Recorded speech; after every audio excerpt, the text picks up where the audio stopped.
이번 시간 마지막 요약 정리 시간이 되겠네요. 이번 시간에 3일 운동 이후에 대표적인 그 실력 양성 운동 살펴보도록 합시다. 자, 우선 3일 실력 양성 운동이라는 건 다시 한번 정리하자면 경제 문화 방면에서 말 그대로 근대적인 역량, 실력을 키워서 독립을 준비하자는 그런 배경에서 시작됐다고 보면 되겠죠. 그래서 대표적인 활동을 쭉 살펴보자면 첫 번째 물산 장려 운동이 있습니다. 전형적인 국산품 애용 운동이라고 할 수 있겠죠. 그래서 회사령의 폐지 이후에 일본 기업과 경쟁하기 위해서 특히 민족 산업의 육성, 키운다는 뜻이겠죠. 시작이 되죠. 그래서 특히 평양에서 조만식 선생, 대표적인 독립운동가입니다. 중심으로 시작이 돼서 전국으로 확산되는데 뭐 국산품 애용답게 토산품, 우리 땅에서 난 것들, 그리고 그걸 위한 금주, 단연, 금연을 말하겠죠. 이런 것들이 됐고요. 특히 구호로는 뭐 당연하게도 내 살림 내 것으로, 그리고 조선 사람 조선 것, 전형적인 국산품 애용운동의 느낌이 탁 나죠. 그래서 이것이 많은 사람들의 지지를 받고 시작이 됐는데, 한편에서는 이러한 물산 장려 운동을 비판하는 목소리도 나온다는 얘기가 있었어요. 대표적인 게 특정 상품의 가격이 뛰는 문제. 사고자 하는 사람은 많은데 물건이 딸리면 그 가격이 뛰는 상황이 생길 수도 있겠죠. 그리고 특히 그 과정에서 이 물건을 만드는 그 회사의 주인인 자본가라든가 특히 어떤 상인들의 이익만을 추구하는 운동으로 비판을 받기도 했던 것이 물산 장려 운동이기도 합니다. 자, 한편 물산 장려 운동과 더불어서 대표적인 실력 양성 운동은 밀립대학 설립 운동을 말하는데 말 그대로 대학을 세우자는 겁니다. 누구를 위한? 조선인들을 위한. 그래서 특히 일제의 우미나 교육을 극복하고 전문 지식을 가진 인재를 양성할 의도에서 이러한 설립운동이 추진되죠. 대표적인 구호는 한민족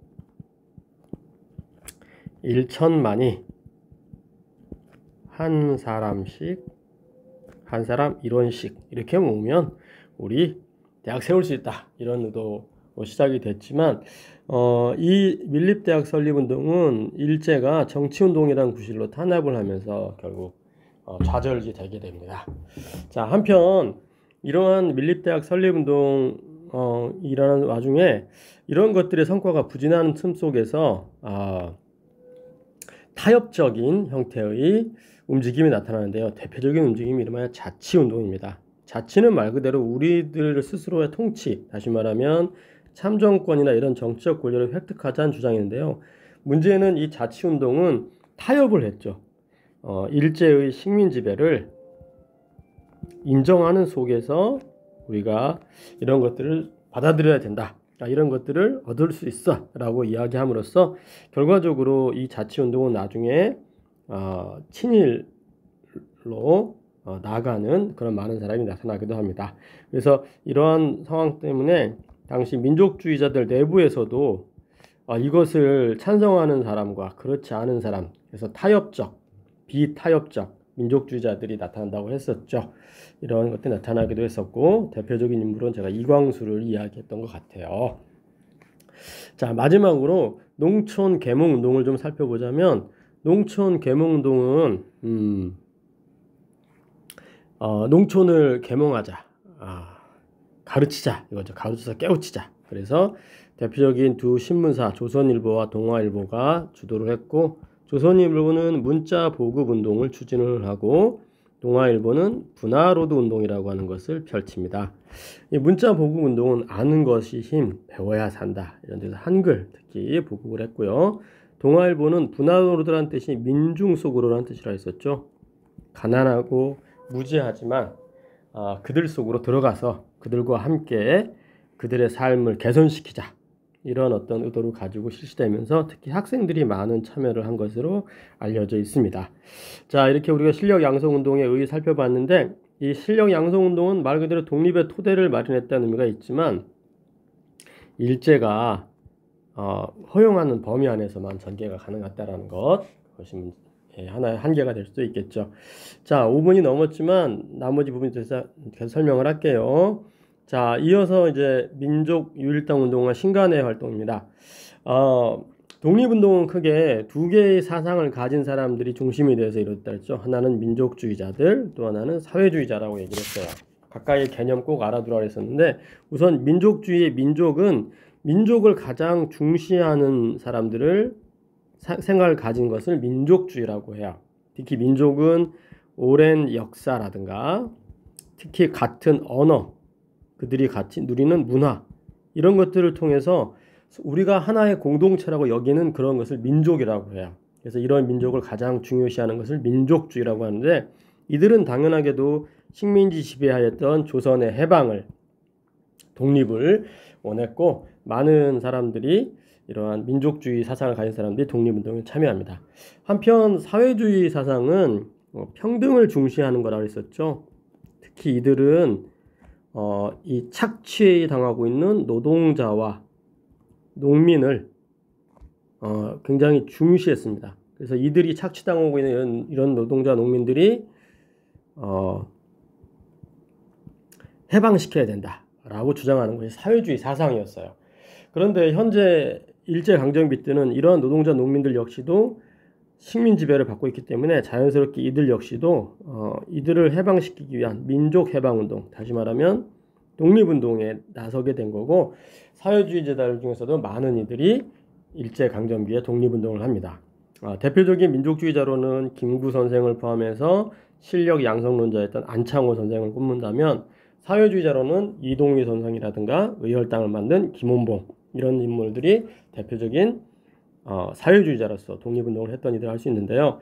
자, 문제는 이 두 세력이 서로의 어떤 사상의 차이, 생각의 차이 때문에 함께 독립운동을 하지는 않았다라는 거예요. 오히려 갈등을 하기도 하죠. 그 가장 큰 이유 중에 하나는 사회주의자들은 노동자 농민들을 중시했는데 이들을 착취하는 자들이 바로 지주와 자본가라고 생각을 했어요. 따라서 그런데 민족주의자들은 민족이라는 개념에는 지주와 자본가도 다 포함이 되거든요. 따라서 이들도 함께 이제 독립운동을 해야 된다라고 생각을 했기 때문에 이들 사이가 이러한 어떤 지주와 자본가에 대한 생각의 차이가 이 둘이 함께 독립을 하지 못하는 그러한 어떤 이유가 되기도 합니다. 자, 근데 그럼에도 불구하고 독립이라고는 하나의 뜻을 가지고 이 두 사상을 가진 사람들이 뭉치기도 했어요. 예, 그런 단체로서 우리가 대표적으로 알아야 될 게 바로 신간회라는 단체입니다. 말 그대로 타협하지 않겠다라고 하는 비타협적 민족주의 세력과 그리고 사회주의 세력이 독립이라고 하는 독립운동이라는 하나의 뜻을 가지고 뭉쳐서 만든 조직, 일제강점기 때 최대라는 평가를 받습니다. 항일 단체 신간회가 탄생을 합니다. 이들이 탄생하게 된 배경을 잠깐 살펴보자면 우선 60만세운동을 좀 볼 수 있는데 60만세운동은 3.1운동 이후에 있었던 대표적인 또 한 번의 만세운동이었어요. 이때 민족주의 세력과 사회주의 세력이 함께 준비를 하게 되는데 이 과정에서 사회주의 세력은 일제의 치안유지법이라고 하는 것으로 인해서 많은 탄압을 받고 있었기 때문에 누군가와의 어떤 협력이 절실한 상황이었고요. 한편 민족주의자들 중에서도 자치운동이라고 하는 타협적인 그런 민족주의자들이 나타나면서 역시 또 다른 이 독립운동 세력이 필요로 하는 이러한 상황에서 두 세력이 함께 힘을 모으게 된 겁니다. 그래서 이들의 강령, 목표라고도 할 수 있는데 보면 기회주의를 배격한다는 게 가장 눈에 띄어요. 기회주의, 자치운동을 바로 의미하는 거겠죠. 이러한 자신들의 이익을 추구하려는 세력들을 우리는 배격하고 배척하고 한다라고 했고 활동으로는 광주 학생 항일운동을 지원했다라는 게 가장 눈에 띕니다. 여러 활동을 했지만 특히 광주 학생 항일운동은 대표적인 식민지 교육에 반대하는 그러한 것에서 시작됐다고 얘기를 했을 거예요. 그래서 그러한 이유에서 이런 것들을 지원하기도 했지만 결국 일제의 탄압에 부딪히게 되고 안타깝게도 신간에는 이후 활동을 하지 못하는 그런 상황으로 가게 됩니다. 예, 딱 10분 됐네요. 자, 마지막 정리 잘 하시고요. 시험 끝나고 보겠습니다.